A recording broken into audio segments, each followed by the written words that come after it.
नमस्कार, मैं हूं शुभान। दिन भर की खबरों में सबसे पहले डालते नजर आज के मुख्य समाचारों पर। स्वतंत्रता दिवस की 75वीं वर्षगांठ के उपलक्ष्य में हुआ 6 राष्ट्रभक्ति गीतों का गायन कार्यक्रम। प्रभारी मंत्री की मौजूदगी में हुआ जिला स्तरीय देशभक्ति गीत गायन कार्यक्रम। बैठक में छाया ओलंपिक स्किन डिजीज का मुद्दा, जिला प्रभारी मंत्री ने की अधिकारियों व जनप्रतिनिधियों के साथ बैठक। केंद्र सरकार ने बेची संवैधानिक संस्थाएं, लुटवाए सारे बैंक। मीडिया कर्मियों से मुखातिब हुए प्रभारी मंत्री गोविंद राम मेघवाल का भाजपा पर हमला। हर घर तिरंगा अभियान की श्रृंखला में देहात मंडल टाउन द्वारा आयोजित हुई तिरंगा यात्रा। अब खबरें विस्तार से। स्वतंत्रता दिवस की 75वीं वर्षगांठ के उपलक्ष्य में शुक्रवार को जिला, ब्लॉक और विद्यालय स्तर पर 6 राष्ट्रभक्ति गीतों का गायन कार्यक्रम हुआ। कार्यक्रम के तहत हजारों स्कूली बच्चों ने एक साथ देशभक्ति गीतों का गायन किया। बच्चों ने राष्ट्रगीत सारे जहां से अच्छा, आओ बच्चों तुम्हें दिखाएं, झांकी हिंदुस्तान की, झंडा ऊंचा रहे हमारा, हम होंगे कामयाब एक दिन और राष्ट्रगान गाकर देशभक्ति का जज्बा दिखाया।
जिला स्तरीय देशभक्ति गीत गायन कार्यक्रम का आयोजन जंक्शन स्थित राजीव गांधी स्टेडियम में आपदा प्रबंधन एवं सहायता, प्रशासनिक सुधार और समन्वय, सांख्यिकी विभाग और नीति निर्धारण प्रकोष्ठ व जिला प्रभारी मंत्री गोविंद राम मेघवाल के मुख्य आतिथ्य में हुआ। कार्यक्रम में विधायक चौधरी विनोद कुमार, जिला प्रमुख कविता मेघवाल, कलेक्टर नटमल डिडेल और SP doctor Ajay Singh Rathore, ADM Pratibha Devtiya, उपखंड अधिकारी डॉक्टर अवी गर्ग और जिला परिषद सीईओ अशोक असीजा सहित सभापति गणेश बंसल व अन्य जिला स्तरीय अधिकारी, जनप्रतिनिधि और गणमान्य नागरिकों ने शिरकत की। कार्यक्रम में 9वीं से 12वीं तक की विभिन्न सरकारी और निजी विद्यालयों के बच्चों ने एक साथ 6 देशभक्ति गीतों के सामूहिक गायन की बेहतरीन प्रस्तुतियां थी। कार्यक्रम को संबोधित करते हुए जिला प्रभारी मंत्री गोविंद राम मेघवाल ने युवा पीढ़ी को नशे से दूर रहने और शिक्षा के क्षेत्र में आगे बढ़ने का आह्वान करते हुए कहा कि नशे से व्यक्ति का विकास रुक जाता है, दिमाग चलना बंद हो जाता है और पढ़ाई लिखाई में मन नहीं लगता। लिहाजा नशे से सदैव दूर रहना है और शिक्षा के क्षेत्र में आगे बढ़ना है। शिक्षा से सब कुछ हासिल किया जा सकता है। वो दिन आज भी हमारा आजादी के पर्व के रूप में मनाया जाता है, स्वतंत्रता दिवस के रूप में। ये दिन हमें बहुत मुश्किल से मिला था साथी, लेकिन दुर्भाग्य की बात है कि आज 70 साल की आजादी के बाद भी हम देखते हैं कि कहीं जाति के नाम पे दंगे हो रहे हैं, कहीं धर्म के नाम पे लड़ाया जाता है, कहीं हिंदू और मुसलमान की गाय गलापी जाती है। इसलिए मैं आग्रह करना चाहता हूं मेरे आने वाली पीढ़ी को कि 1848 में ज्योतिबा फुले हुए थे, जात के माली थे। उन्होंने कहा शिक्षा के बिना मति नहीं, शिक्षा के बिना बुद्धि नहीं आएगी, मति के बिना नीति नहीं, नीति नहीं बना पाओगे, नीति के बिना गति नहीं, आगे नहीं बढ़ पाओगे, गति के बिना अर्थ नहीं, रुपया पैसा नहीं आएगा, और रुपए पैसे के बिना आदमी का जीवन पशु के बराबर है। मैं आज उनकी पत्नी सावित्रीबाई को भी नमन करना चाहता हूं, जिसने 1848 में पुणे के अंदर, जिस वक्त हमारा देश गुलाम था, उस वक्त एक स्कूल खोली महिलाओं के लिए, बच्चियों के लिए। आप देख रहे हैं कि 75वीं गांठ मना रहे हैं। 3 दिन बाद हमारा स्वतंत्रता दिवस है और आज ये जो दिन और तिरंगा को लेके जो चल रहे हैं, इससे हमारे मन में बहुत ही हर्ष का विषय है, बहुत खुशी की लहर है और हम चाहते हैं कि इस देश के अंदर एक तिरंगा रहे और तिरंगे का हम सब सम्मान करें। और हमारी इच्छा है कि यहाँ हिंदू, मुस्लिम, सिख, ईसाई सब भाईचारे से रहे। और आज जो हमारा सर्वोच्च संविधान बना है आज़ादी के बाद, क्योंकि उससे पहले हमें वोट का अधिकार नहीं था, तो मैं आज उनको नमन करना चाहता हूँ, शहीदों को, जिन्होंने ये दिन हमें दिखलवाया। लाखों लोग हंसते हंसते शहीद हो गए, चाहे वो भगत सिंह जी हों, चाहे सुभाष चंद्र बोस हो, चाहे महात्मा गांधी हो। जवाहरलाल जी उस वक्त के बड़े वकील थे, फिर भी वो 12 साल जेल में रहे। बहुत सारे लोगों को शेरुल्लर जेल में फांसी लटका दी गई जब हमें आज़ादी मिली है। तो इस दिन का बहुत बड़ा महत्व है। हम चाहते हैं कि हमारे देश में सबसे ज़्यादा शिक्षा प्राप्त हो लोगों को, क्योंकि अभी भी हमारे जो अनपढ़ लोग हैं, हम चुनाव के समय में उनको भ्रमित करते हैं, अंधविश्वास के नाम पे उनको जो है गलत सूचनाएं देते हैं। इसलिए सबसे महत्वपूर्ण एजुकेशन है। इस दिन मैं सबसे महत्वपूर्ण बात कहना चाहूँगा, और मैंने अभी कहा है कि शिक्षा वो शेरनी का दूध है, जो इसको पिएगा वो शेर की तरह धारेगा। एक दिवसीय दौरे पर शुक्रवार को हनुमानगढ़ आए जिला प्रभारी मंत्री गोविंदराम मेघवाल ने कलेक्ट्रेट सभागार में अधिकारियों व जनप्रतिनिधियों के साथ बैठक की। बैठक में गोवंश में फैली लंपी स्किन डिजीज का मुख्य मुद्दा छाया रहा। प्रभारी मंत्री ने कहा कि गायों में ये बीमारी महामारी के रूप में फैली है। मुख्यमंत्री की ओर से प्रदेश के सभी जिलों में लंपी स्किन डिजीज से ग्रसित गोवंश की रक्षा के लिए दवाइयों की विशेष व्यवस्था की गई है। ऐसे जिले जहां इस बीमारी का प्रकोप नहीं है, वहां के पशु चिकित्सकों को लंपी स्किन डिजीज से प्रभावित जिलों में लगाया गया है। प्रभारी मंत्री ने बताया कि इस बीमारी में गॉटमॉक्स इंजेक्शन काम कर रहा है, क्योंकि इस बीमारी के लिए अभी तक कोई दवा नहीं बनी है। जो गाय इस बीमारी से ग्रसित हो चुकी है, उसे अलग से आइसोलेशन में रखकर इलाज किया जा रहा है। टीका भी उसी गाय को लगाया जा रहा है जिसे यह रोग है, ताकि वह गाय लंपी स्किन डिजीज से ग्रसित न हो। जिन गायों की इस बीमारी से मौत हुई है, उन्हें जेसीबी के माध्यम से दफनाने के लिए ग्राम पंचायतों को निर्देश दिए गए हैं। प्रभारी मंत्री ने कहा कि लंपी स्किन डिजीज बीमारी पर नियंत्रण के लिए राज्य सरकार की ओर से हर संभव प्रयास किए जा रहे हैं। किसी तरह की कोई कोताही नहीं बरती जाएगी, और न दवाइयों की कमी है और न ही डॉक्टर्स की। जिन जिलों में यह बीमारी फैली है, वहां पशुपालन विभाग की टीमें घूम घूम कर ग्रसित गायों का पर्याप्त उपचार कर रही हैं। धीरे धीरे इस रोग पर नियंत्रण पाया जा रहा है। विधायकों ने भी इस बीमारी पर नियंत्रण के लिए पूंजी उपलब्ध करवाई है। बैठक में विधायक चौधरी विनोद कुमार, जिला प्रमुख Kavita Meghwal, collector Natmal Didel, SP doctor Ajay Singh Rathore सहित एडीएम प्रतिभा देवटिया, एएसपी, सभापति सहित अन्य अधिकारी और जनप्रतिनिधि मौजूद रहे। मीटिंग थी जिला प्रशासन की, जिसके अंदर मुख्य मुद्दा जो है लंपी का रखा गया, क्योंकि गायों में ये जबरदस्त बीमारी फैली है। इसलिए आदरणीय मुख्यमंत्री जी ने पूरे जिलों में जहाँ जहाँ बीमारी, जैसे बीकानेर में, जैसलमेर में, आपके हनुमानगढ़, गंगानगर में, वहाँ उन्होंने दवाइयों की विशेष व्यवस्था की है। जो दूसरे जिलों में डॉक्टर जहाँ बीमारी नहीं थे, वहाँ के डॉक्टर यहाँ भेजे गए हैं। ये देखा गया कि गायों में ही ये बीमारी है, जैसे भैंस के अंदर ये बीमारी नहीं है। तो राज्य सरकार की तरफ से पूरी दवाइयों की व्यवस्था है, और ये जो इंजेक्शन है गॉटमॉक्स, ये इसमें काम कर रहा है, क्योंकि इस बीमारी के लिए अभी तक दवा नहीं बनी है। जो गाय बीमार हो गई उसको अलग से प्रिकॉशन में रख करके उसका ट्रीटमेंट किया जाता है, और टीका उसी को लगाया जाता है जिसमें ये रोग नहीं हो, ताकि वो गाय जो है रोगी ना बने। और जो गाय डेथ हो गई जिस गाय की, वहाँ दफनाने के लिए पंचायतों को निर्देश दिए गए हैं कि जेसीबी के माध्यम से उन गायों को दफनाया जाए, क्योंकि वो खुले में रहेगी तो दूसरी गाय भी संक्रमित होने का डर रहता है। जहाँ गौशाला है, जिन गायों को लंपी रोग हो गया उनको अलग रखने की व्यवस्था है, ताकि उनका ट्रीटमेंट किया जा सके, और जो स्वस्थ है उनको अलग रख के उनके इंजेक्शन लगाए जा रहे हैं। तो ना दवाई की कमी है राज्य सरकार की तरफ से, ना डॉक्टर्स की कमी है, और जहाँ जहाँ ये रोग फैला है वहाँ हमारी टीमें घूम घूम करके और पूरा इनका ट्रीटमेंट कर रहे हैं। इसलिए आज की मीटिंग के अंदर लंपी को हमने बहुत ही महत्वपूर्ण तरीके से सारी पर चर्चा की है, और आने वाले समय में ये रोग जो है धीरे धीरे अब खत्म भी हो रहा है, और इनके ऊपर पूरी निगरानी रख रहे हैं। राज्य सरकार की तरफ से कोई किसी तरह की कोताही नहीं बरती जाएगी।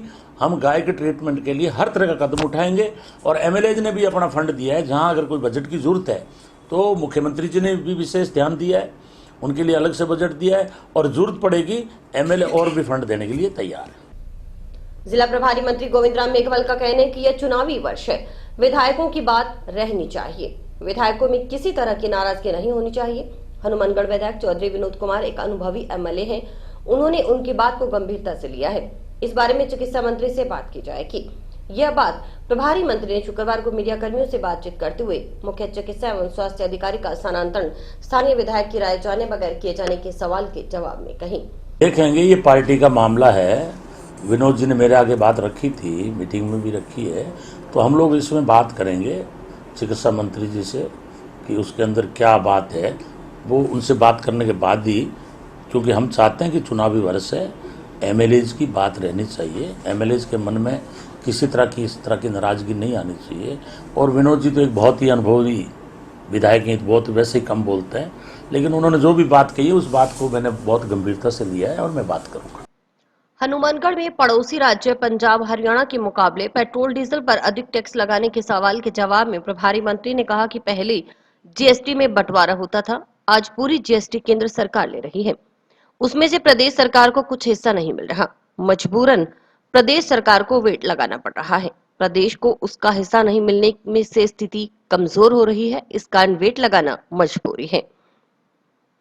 उसका कारण यह है कि हमारे यहाँ से केंद्र सरकार पूरी जीएसटी, पहले जीएसटी में बंटवारा होता था, आज पूरी जीएसटी केंद्र सरकार ले रही है और या हमें उसमें कुछ हिस्सा दे नहीं रही है, मजबूरन वेट लगाना पड़ रहा है। अन्यथा मुख्यमंत्री जी इस लाइन के हैं, जब दवाइयाँ निःशुल्क दे दी, आपके हर तरह से सुविधा दे रहे हैं, किसानों को बिजली का बिल माफ कर रहे हैं, इसके अलावा स्टूडेंटों की फीस माफ कर रहे हैं, जगह जगह कॉलेज खोल रहे हैं, जगह जगह कोर्ट खोल रहे हैं। इसकी मजबूरी यह है कि जीएसटी का पूरा कलेक्शन केंद्र सरकार ले रही है और वो जितना हिस्सा हमारा बनना चाहिए वो हिस्सा नहीं देने से हमारी जो है स्थिति कमजोर होती है। इस कारण से उनको वेट लगाना उनकी मजबूरी है। प्रभारी मंत्री ने स्वतंत्रता दिवस की 75वीं वर्षगांठ के उपलक्ष्य में प्रदेश सरकार की ओर से आयोजित किए जा रहे कार्यक्रमों के बारे में कहा कि तिरंगा हमारे देश की शान है। आजादी से पहले तिरंगा उठाकर चलने वालों को जेल जाना पड़ता था, लेकिन 15 अगस्त 1947 को देश आजाद हुआ। इसका श्रेय कांग्रेस पार्टी को जाता है, क्योंकि आजादी की लंबी लड़ाई लड़ी। लेकिन दुख इस बात का है कि आज कुछ ताकतें भगवाकरण कर रही हैं। प्रभारी मंत्री ने कहा कि प्रतिवर्ष 2 करोड़ रोजगार की घोषणा थोथी साबित हो गई। 7 सालों में 16 करोड़ की जगह मात्र 7 लाख लोगों को रोजगार मिला है। हाल ही में लाई गई अग्निपथ योजना से पूरे देश का नौजवान केंद्र सरकार से नाराज है। इस योजना से बड़ी मजाक नहीं हो सकती, इसके खिलाफ लोगों ने जेलें भर दी। कि आज 75वां जो महोत्सव मुख्यमंत्री जी की तरफ से आज विशेष 1 करोड़ लड़कों का जो है, ये यहाँ आज की उपस्थिति में पूरे राजस्थान में 1 करोड़ स्टूडेंट कलेक्ट हुए, इस आयोजन में हिस्सा लिया। तो मैं भी प्रभारी मंत्री होने के नाते मेरी ड्यूटी लगी, मुख्यमंत्री जी ने इनको विशेष स्थान दिया, क्योंकि तिरंगा जो है हमारे देश की शान है। आज़ादी से पहले कोई भी तिरंगा उठा के चलता उसको जेल जाना पड़ता था, लेकिन 15 अगस्त 1947 को हमारा देश आज़ाद हुआ और अगर इसका श्रेय जाता है तो कांग्रेस को जाता है, क्योंकि आज़ादी की लंबी लड़ाई लड़ी। लेकिन दुख इस बात का है कि आज कुछ ताकतें भगवाकरण कर रही है और बीजेपी के एक एमएलए ने यह बयान दिया था कि आने वाले समय में भगवा ही इस देश का जो है राष्ट्रीय ध्वज होगा। इससे बड़ा दुर्भाग्य नहीं हो सकता। उनका भगवाकरण कमजोर हो रहा है, हर आदमी समझ चुका है और उनके समझ में आ गया कि तिरंगा जो है ये सबसे मजबूत राष्ट्रीय ध्वज है। इसलिए वो भी ये प्रोग्राम कर रहे हैं। जो 52 साल तक इन्होंने नागपुर के अंदर तिरंगा नहीं फहराया था, आज वो भी तिरंगा यात्रा निकालने के लिए मजबूर हो गए हैं, क्योंकि वो समझ चुके हैं कि देश के अंदर लोग समझ गए कि ये लोग भगवाकरण करना चाहते हैं, हिंदू और मुसलमान को लड़ाना चाहते हैं, जाट और गैर जाट को लड़ाना चाहते हैं, दलित और स्वर्ण को लड़ाना चाहते हैं, सरदार और गैर सरदार को लड़ाना चाहते हैं। इनकी चालों को समझ चुके हैं और ये जो आए दिन जुमले फेंक फेंक करके राज चला रहे हैं इसको भी समझ चुके हैं। आज सारी संवैधानिक संस्थाएं बेच दी, सारे बैंक इन्होंने लुटवा दिए, झूठ पर झूठ ये लोग बोलते हैं। पूरे विश्व में आज हिंदुस्तान की इनके बयानों से बदनामी हो रही है। कभी ये मुसलमान के नबी को गाली देते हैं, कभी सरदारों को आतंकवादी कहते हैं, कभी मुसलमान को आतंकवादी कहते हैं, कभी दलित को नक्सलवादी कहते हैं। और आपको भी पता है 2 करोड़ प्रतिवर्ष रोजगार की घोषणा थी, वो इनकी थोथी साबित हो गई। इन्होंने 7 साल में मात्र 7 लाख लोगों को रोजगार दिया है, जहां इनको 16 करोड़ को रोजगार देना चाहिए था। और 22 करोड़ का आवेदन है पूरे देश में और मात्र 7 लाख लोगों को रोजगार देके और इन्होंने एक तरह की नौजवानों की मजाक उड़ा दी। और अभी जो ये अग्निपथ योजना लाए उसमें पूरे देश का नौजवान इनसे नाराज है। प्रभारी मंत्री गोविंद राम मेघवाल ने कहा कि आज नौजवान समझ चुका है कि भाजपा की केंद्र सरकार पूरे देश को मूर्ख बनाने का काम कर रही है। जो भी इनके विरुद्ध बोलता है उसे राष्ट्रद्रोही घोषित कर दिया जाता है। कहीं इन्होंने रेलें जलाई, बड़ा गुस्सा है लोगों में, लोगों ने जेलें भर दी। तो ये अग्निवीर 4 साल के लिए 17 से 21 साल तक, इससे बड़ी मजाक नहीं हो सकती। ये हर वर्ग के साथ खेल रहे हैं। किसान के साथ आप जानते हैं आंदोलन हुआ लंबा, वहाँ 378 दिन बैठे रहे, 700 किसान शहीद हुए। किसानों को इन्होंने आतंकवादी कहा। और आज जो नौजवान बेरोजगार है वो समझ चुके हैं कि भारतीय जनता पार्टी की जो केंद्र सरकार है वो पूरे देश के लोगों को मूर्ख बनाने का काम कर रही है। एक तरह से ये लुटेरे जो है देश में काबिज हो गए हैं। मीडिया को दबाने की कोशिश की जा रही है, जो डेमोक्रेसी का चौथा स्तंभ था, उनको भी, जो भी पत्रकार इनके विरुद्ध में बोलता है उसको ये लोग जेल में डाल देते हैं। लेकिन भाजपा चाहे कितने ही हथकंडे अपना ले, कांग्रेस की चेतावनी है कि वह ही इनसे मुकाबला करेगी। उन्होंने चेतावनी देते हुए कहा कि केंद्र सरकार तानाशाह बनकर हिटलर की तरह न चले, संविधान को बहाल करे, अन्यथा आने वाले समय में केंद्र सरकार की हालत देश छोड़ने वाली हो सकती है। प्रभारी मंत्री ने कहा कि 2023 में राजस्थान में पुनरू कांग्रेस की सरकार बनेगी और 2024 में पूरे देश में केंद्र सरकार की सांप्रदायिक ताकतों का सुपड़ा साफ होगा। इसलिए कांग्रेस पार्टी की चेतावनी है, चाहे ये कितने हथकंडे अपना ले, चाहे राहुल जी सोनिया गांधी जी के खिलाफ ईडी का फर्जी नाटक करके कितना ही यात्राएं दे दें, चाहे कांग्रेस के नेताओं के घर में इनकम टैक्स भेज दें, ईडी को भेज दें, लेकिन कांग्रेस ही इनसे मुकाबला करेगी। और आप देख रहे हैं महाराष्ट्र सरकार को पैसे के बलबूते पर इन्होंने गिरा दी। बिहार के अंदर नीतीश कुमार जो इनके सहयोगी थे उन्होंने इस्तीफा देके इनको छोड़ दिया है, क्योंकि इनकी आदत है जिस तरह से महाराष्ट्र में फूट डाल के विधायकों को खरीद के सरकार बनाई, वही चाल इन्होंने राजस्थान में चली थी। लेकिन धन्यवाद देना चाहते हैं मुख्यमंत्री जी अशोक गहलोत जी को कि इन्होंने इनके मंसूबे पूरे नहीं होने दिए और सारी आज सरकार हमारी चल रही है। इसलिए हम चेताना चाहते हैं कि मोदी और अमित शाह जी, आप संविधान को बहाल करो। आपने संविधान की धज्जियां उड़ाई है, आपने डेमोक्रेसी को कमज़ोर किया है। तानाशाह बन के हिटलर की तरह आप मत चलो, अन्यथा आने वाले समय में आपकी भी हालत बन सकती है कि लंका वाली हालत हो जाए, देश भाग आपको छोड़ना पड़ जाए। आप, क्योंकि लोग आपसे नाराज हैं, आप एक तरह का तानाशाह बन चुके हैं, लोग हर तरह से दुखी हैं, महंगाई आपकी चरम सीमा पर है, भ्रष्टाचार में इंडिया जो है एशिया में 1 नंबर पे आ चुका है। आपके जो झूठे जुमले हैं इनको सब लोग समझ चुके हैं कि जो भी आपके विरुद्ध बोलता है आप उसको राष्ट्रद्रोही की घोषणा करते हो। लेकिन अंग्रेजों से भी ये देश दबा नहीं था, लाखों लोगों को शहीद होना पड़ा, आखिर देश आज़ाद हुआ। उसी तरह से आप इस संविधान को जो कमज़ोर कर रहे हो, जो डॉक्टर अम्बेडकर ने बनाया है, जो पूरे देश को मान्य है, आप रास्ते पे आ जाओ, आप संविधान के तहत कार्रवाई करो, विरोधी लोगों के खिलाफ साजिश मत करो, हिंदू और मुसलमान के दंगे मत कराओ, अन्यथा आने वाले समय में लोग सड़कों पे आएंगे, चाहे जेल भरनी पड़े, चाहे आंदोलन करना पड़े, चाहे आप लाठीचार्ज करना, लेकिन हम डेमोक्रेसी को बहाल करेंगे, संविधान के तहत देश को चलाएंगे। 2023 में राजस्थान सरकार बनाएंगे कांग्रेस की और 2024 में पूरे देश में आपकी सांप्रदायिक ताकतों का सुपड़ा साफ करेंगे। बटनेर किंग्स क्लब के तीसरे स्थापना दिवस पर शुक्रवार को जिला मुख्यालय पर तिरंगा रैली निकाली गई। रैली का आयोजन जंक्शन में बाईपास रोड स्थित baby happy modern PG college से टाउन में भारत माता चौक तक किया गया। सभापति गणेश राज बंसल, सीईओ अशोक असीजा आदि ने झंडी दिखाकर रैली को रवाना किया। आजादी को चली बहाने दीवानों की टोलियां, आजादी को चली बहाने दीवानों की टोलियां, खून से अपने लिख देंगे हम इंकलाब की बोलियां, हम वापस लौटेंगे लेकर आजादी का टोला, मेरा रंग दे, मेरा रंग दे बसंती चोला, मेरा रंग दे बसंती चोला, मेरा रंग दे बसंती चोला, माए रंग दे बसंती चोला।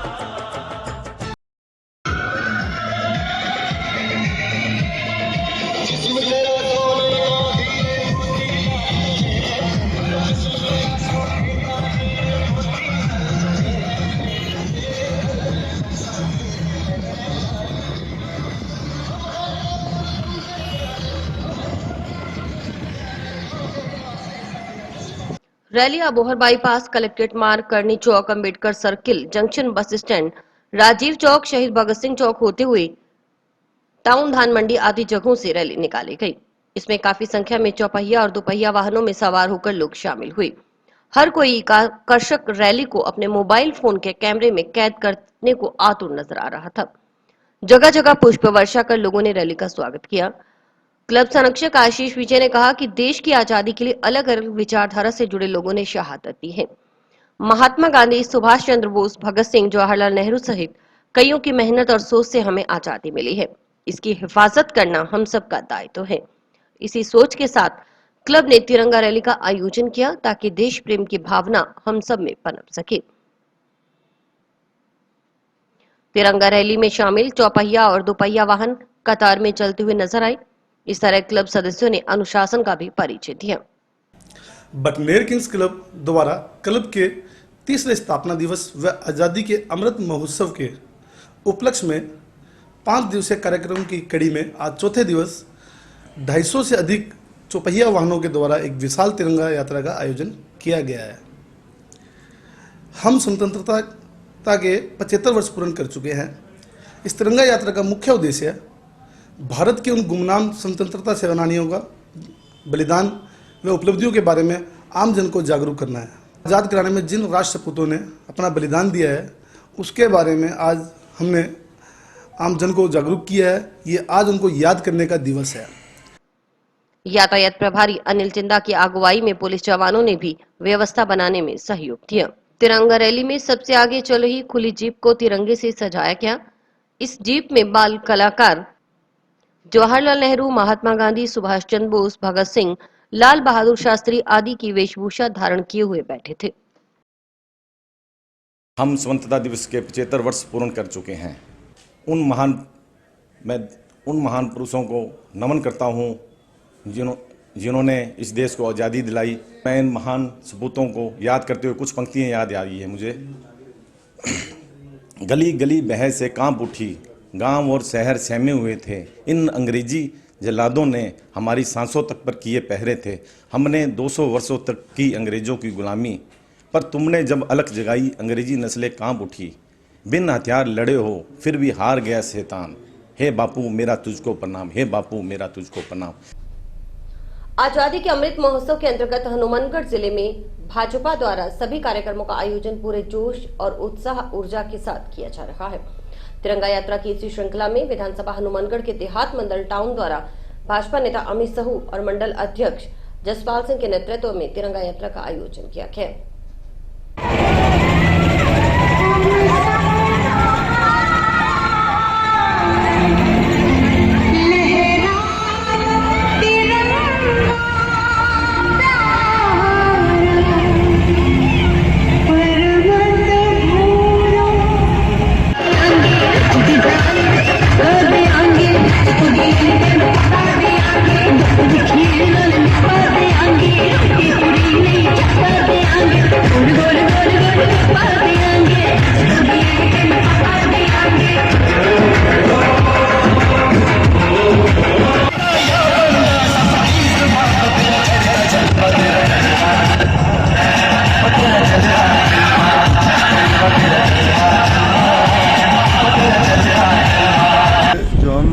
आज़ादी का अमृत महोत्सव मना रहे हैं, ये उन वीर क्रांतिकारी शहीदों की बदौलत हमें सुअवसर मिला है इस आज़ादी के अमृत महोत्सव को मनाने के लिए।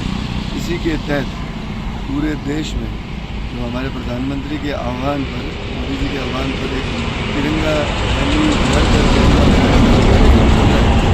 इसी के तहत आज देहात मंडल हनुमानगढ़ टाउन ने एक तिरंगा यात्रा निकाली। सभी जो देशवासी हैं उनमें जोश है और पार्टी के जो कार्यकर्ताओं में उनमें भी अद्भुत जोश था। हम सब लोगों ने इस यात्रा को बड़े देशभक्ति की भावना से निकाला। लोगों ने जगह जगह स्वागत किया और लोगों ने भी अभिभूत होकर इस यात्रा का आनंद लिया। और अभी वक्त है एक ब्रेक का।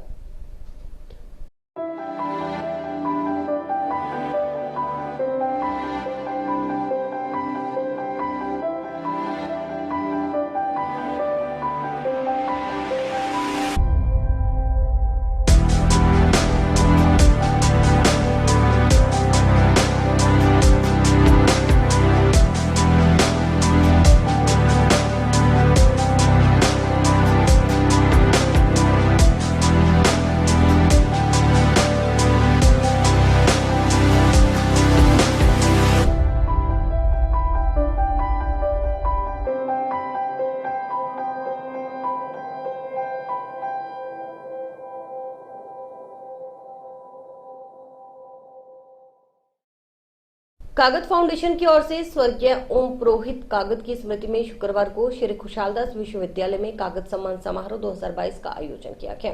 इसमें हिंदी साहित्य के लिए मधु आचार्य आशावादी, राजस्थानी के लिए पूर्ण शर्मा पूर्ण व युवा पुरस्कार देवीलाल माहिया को कागज सम्मान से नवाजा गया। साहित्यकार नरेश महन ने बताया कि कागज फाउंडेशन 2016 से सम्मान समारोह आयोजित करता आ रहा है।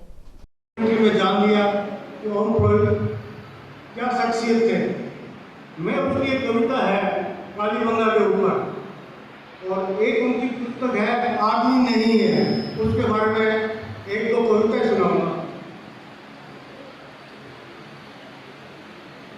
सब विश्वविद्यालय के छात्र हैं और कालीबंगा में गए हुए तभी हमारे भाई राजेश चड्डा ने बताया कि ओम पुरोहित ने जो 5000 साल पुरानी सभ्यता थी उसमें भी जीवन डाल दिया था। एक एक पत्थर में वो जीवन देखते थे। आपको मालूम होना चाहिए कि जब कालीबंगा में एक ढप मिला था, ढप का चित्र था, ढप जानते हो बजाने वाला, एक ढप का चित्र मिला था। ओम पुरोहित जब कालीबंगा देखने गए तो ढप के ऊपर उनकी एक कविता है, जैसे उन्होंने कालीबंगा को जिंदा कर दिया है कि मिट्टी का ये गोल घेरा कोई मांडन नहीं है। मिट्टी का यह गोल घेरा कोई मांडन नहीं है, चिन्ह है ढप का काट से मिट्टी होने तक का, चिन्ह है ढप का काट से मिट्टी होने तक का। एक यात्रा है ढप की। ढप था तो भेड़ थी, बड़े ध्यान से सुनना कि ढप था तो भेड़ थी, भेड़ थी तो गडरिए भी थे, गडरिए थे तो हाथ भी थे, हाथ थे तो सब कुछ था, सब कुछ था तो नीत थी, प्रीत थी, गीत थे, प्रीत थी जो निभ गई मिट्टी होने तक। मैंने ढप देखने बाद ओम पुरोहित कवि की कल्पना कितनी बड़ी है कि ढप होने के बाद लगा कि ढप था तो यहाँ प्रीत भी होगी, प्रीत थी तो यहाँ गीत भी थे। अब एक कविता है, इन सब बातों को दोहराना नहीं चाहता। मैं कुछ ऐसी बातें कहना चाहता हूँ जिसके बारे में हमारी युवा पीढ़ी जान सके और कागज जी के जो गुण थे अगर उनका एक अंश भी हम अपने भीतर ग्रहण कर पाए तो मुझे लगता है कि शायद हमारा मित्रों, मैं थोड़ा सा खुले रूप से बात कर रहा हूँ, खुले मन से बात कर रहा हूँ। आज हमारे यहाँ देश में जो माहौल है वो किसी से छुपा हुआ नहीं होता। सब जानते हैं कि इस समय किस तरह का वातावरण पूरे देश में चल रहा है। मैं आपको बताना चाहता हूँ कि ओम पुरोहित कागज दुनिया के सामने एक दक्षिणपंथी विचारधारा के में जाने वे अखिल भारतीय साहित्य परिषद से जुड़े रहे और उनकी सोच लेकिन जब हम ओम पुरोहित कागज की कविताओं को देखते हैं, जब हम उनको पढ़ते हैं, तब हमें पता लगता है कि वे आम आदमी के कवि थे, आम आदमी की बात करते थे। वो किसी व्यक्ति किसी विचारधारा से बंधे हुए नहीं। अभी आपने कविता सुनी होगी इसमें डॉक्यूमेंट हुए भी कि रामलाल गाय जैसा आदमी है। आज एसकेडी विश्वविद्यालय में सम्मान समारोह चल रहा है और कागज फाउंडेशन लगातार 2016 से ये कार्यक्रम करता आ रहा है और कागज फाउंडेशन इसी कार्यक्रम के अंतर्गत एक कागज पुस्तकालय का निर्माण कर रहा है और आने वाले भविष्य में हमारे स्कूल के छात्र, विश्वविद्यालय छात्रों को कागज पुस्तकालय का लाभ मिले। ओम पुरोहित कागज अपने आप में एक विश्वविद्यालय थे। वो हिंदी में, राजस्थानी में, पंजाबी में, तीनों विधाओं में लिखते थे।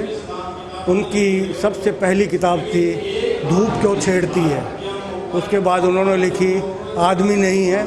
राजस्थानी में उनकी किताब है तिरकती है तृष्णा और शब्द गलगला।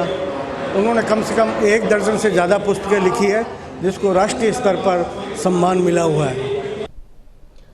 कब्जे की जगह पर संचालित ट्रक यूनियन का अतिक्रमण हटाने की मांग को लेकर हाउसिंग बोर्ड कॉलोनी के बाशिंदों ने शुक्रवार को एक दिवसीय दौरे पर हनुमानगढ़ आए जिला प्रभारी मंत्री गोविंद रांग मेघवाल को ज्ञापन सौंपा।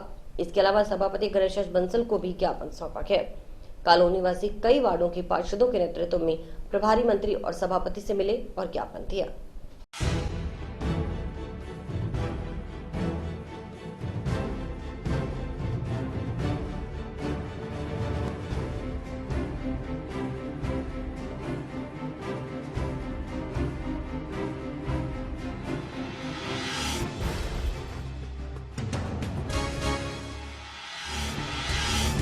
आज प्रभारी मंत्री स्टेडियम में आए हुए थे। बड़े लंबे समय से एक हमारी हाउसिंग बोर्ड की जो को ट्रक यूनियन की बहुत भारी समस्या है। वे ट्रक यूनियन पिछले 30-40 वर्षों से वहाँ आबादी क्षेत्र में बसी हुई है। ट्रांसपोर्ट नगर इधर बाईपास पे ट्रांसपोर्ट नगर बना हुआ है। इनको जगह ट्रांसपोर्ट नगर में ट्रक यूनियन के लिए अलॉटमेंट है। हमने बार बार चेयरमैन साहब को, बार बार एमएलए साहब को, बार बार आज हार के मंत्री जी के पास आए हैं कि कई घटना भी घट चुकी है, काफ़ी 2-3 डेथ भी हो चुकी हैं। इसलिए हम मंत्री जी को ये कहने आए थे कि मंत्री जी इस ट्रक यूनियन को अपने उस जहाँ इनको जगह अलॉट है इनको वहाँ शिफ्ट किया जाए। जगह दी हुई है और चेयरमैन साहब ये बात कह रहे हैं कि भाई 100 बाई 150 की जगह उनको अलॉट करके देंगे, 4 दीवारी बना के देंगे और सब कुछ करके देंगे, लेकिन वो राजनीतिक प्रभाव रखते हुए कहते हैं कि भाई हम नहीं जाएंगे। यदि ये हमारी बात नहीं सुनेंगे तो हम सब मोहल्ले वासी इकट्ठे होकर हेजिटेशन करेंगे, इनके खिलाफ नारेबाजी करेंगे और मोहल्ले के सब लोग बार बार एजिटेशन करेंगे। कॉलोनी में इस चीज़ के लिए आक्रोश बहुत ज़्यादा है, तो हम ये चाहते हैं कि जो ट्रक यूनियन है वो ट्रांसपोर्ट एरिया के अंदर स्थापित हो जाए, क्योंकि अभी ये अंडरपास भी बन रहा है तो सड़क चौड़ी होगी। इसलिए हम ये चाहते हैं कि विनोद जी ने भी आश्वासन दिया, मंत्री जी ने भी कहा, विनोद जी ने कहा बैठ के अपन बात कर लेंगे, तो वो ट्रक यूनियन वाले भी कुछ लोग तैयार हैं, कोई दिक्कत नहीं है। इंदिरा रसोई भी तो है। हाँ, इंदिरा रसोई, हाँ वो सार्वजनिक वो ट्रक यूनियन की बात हो रही है, उसमें ज़्यादा भीड़ भाड़ ट्रक चलते हैं ना, इसलिए वो और ट्रकों के आने जाने से एक्सीडेंट की संभावना ज़्यादा रहती है, लोगों में आक्रोश ज़्यादा है।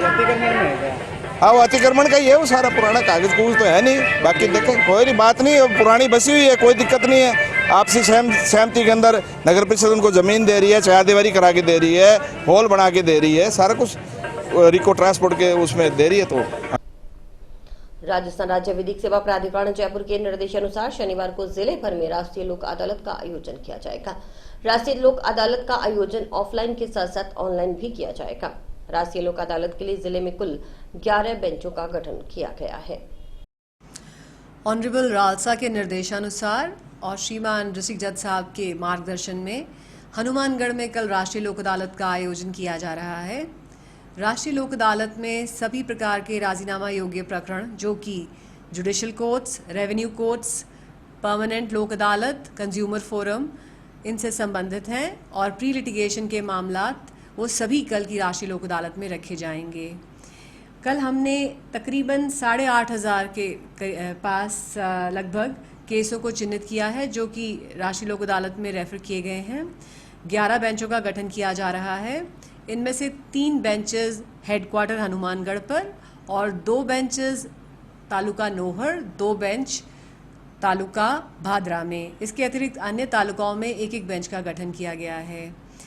तो राष्ट्रीय लोक अदालत जो कि लोक अदालत की भावना का महाउत्सव है, इसमें पक्षकारान की भागीदारी के लिए मेरी गुजारिश है।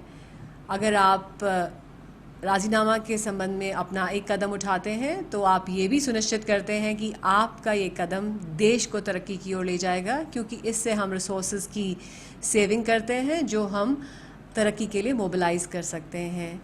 धन समय की बचत के लिए राष्ट्रीय लोक अदालत में अपनी भागीदारी सुनिश्चित कीजिए। चिकित्सा एवं स्वास्थ्य विभाग की ओर से गोगामेडी मेले में मेला स्थल पर पर्याप्त चिकित्सा सुविधाएं उपलब्ध करवाई जा रही हैं। जिला कलेक्टर के निर्देशानुसार मेला स्थल पर विभाग के स्टाफ की ड्यूटी लगाई गई है। सीएमएचओ डॉक्टर नवनीत शर्मा ने बताया कि 10 सितंबर तक चलने वाले गोगामेडी मेले में जिला कलेक्टर के निर्देशानुसार स्वास्थ्य संबंधी कार्रवाई पूर्ण की जा चुकी है।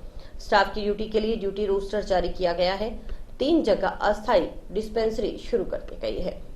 गोगामेडी का मेला जैसे कि रक्षाबंधन से 11 तारीख से 10 सितंबर तक मेला चलेगा। उसमें माननीय कलेक्टर सर के निर्देशानुसार स्वास्थ्य से रिलेटेड जितने भी हमें कार्रवाई करनी थी वो हम लगभग पूरी कर चुके हैं। जो हमारे स्टाफ की जो ड्यूटी लगानी थी वो ड्यूटी रोस्टर हमने जारी कर दिया है और कल जिस तरीके से स्टार्ट हुआ था तो हमारा स्टाफ वहाँ पहुँच चुका है। 3 जगह हमने हॉस्पिटल एक सेंटर्स की व्यवस्था की है, डिस्पेंसरीज जो अस्थायी डिस्पेंसरी एक CHC में 2 अलग रहेंगी और 17 से 19 जो पीक डेज होते हैं उसमें हम एक्स्ट्रा गोरख टीला पे भी हम एक डिस्पेंसरी लगाते हैं। तो 3 तो हमारी रेगुलर रहेंगी और एक एक्स्ट्रा हमारी पीक डेज के अंदर डिस्पेंसरी लगाई जाएगी जिसमें हम नॉर्मल चिकित्सा व्यवस्थाएं उपलब्ध करवाएंगे। उसके अलावा एम्बुलेंस की व्यवस्था भी हमने वहाँ रखी हुई है, बेस एम्बुलेंस भी है और प्लस जो गोगामेडी प्रॉपर में 108 एम्बुलेंस है उनको भी हमने पाबंद कर दिया है कि अनावश्यक गोगामेडी मेले के अतिरिक्त उस गाड़ी को और कहीं ना भेजा जाए ताकि मेले में आवश्यकता अनुसार 108 एम्बुलेंस उपस्थित रहे। उसके अलावा भी जो अन्य व्यवस्थाएं हैं जैसे कि जितने भी खाद्य की दुकानें हैं वहाँ पे खाद्य लाइसेंस जारी करने के लिए हमने FSO को पाबंद कर दिया है। तो आने वाले दिनों में हमारे FSO जो हमें 2 एक्स्ट्रा मिले हैं चूँकि उनकी ट्रेनिंग नहीं हुई है लेकिन उनकी भी ड्यूटी हमने मेला स्तर पर लगाई हुई है। इसके अलावा वैक्सीनेशन की व्यवस्था भी हमने रखी है, कम से कम 2 या 3 जगह हमने अपनी जो स्टाफ को बिठाया ताकि कोविड वैक्सीनेशन से रिलेटेड जो भी लगवाना चाहिए वहाँ पे कोविड वैक्सीनेशन की भी व्यवस्था रखी गई है। उसके अलावा दवाइयों की सप्लाई की व्यवस्था है जो हमने यहाँ जिला औषधि भंडार से यहाँ उपलब्ध करवा दी है और जो भी समय समय पर हमें मांग मिलती रहेगी उसकी आपूर्ति करते रहेंगे। इसके अलावा हमें देवस्थान विभाग से कलेक्टर सर के आदेशानुसार डीप फ्रिज खरीदने के लिए भी बोला गया था। चूँकि उत्तर भारत में वो उपलब्ध नहीं था तो आने वाले दिनों में 4-5 दिनों में डेड बॉडी जो अनआइडेंटिफाइड डेड बॉडीज़ रहती हैं उनको रखने की व्यवस्था भी हम CHC में रखेंगे, तो वो व्यवस्था भी हम आने वाले 4-5 दिनों में कर देंगे। और इसी के साथ समाचार समाप्त हुए। रोजाना देखते रहिए समाचार। नमस्कार।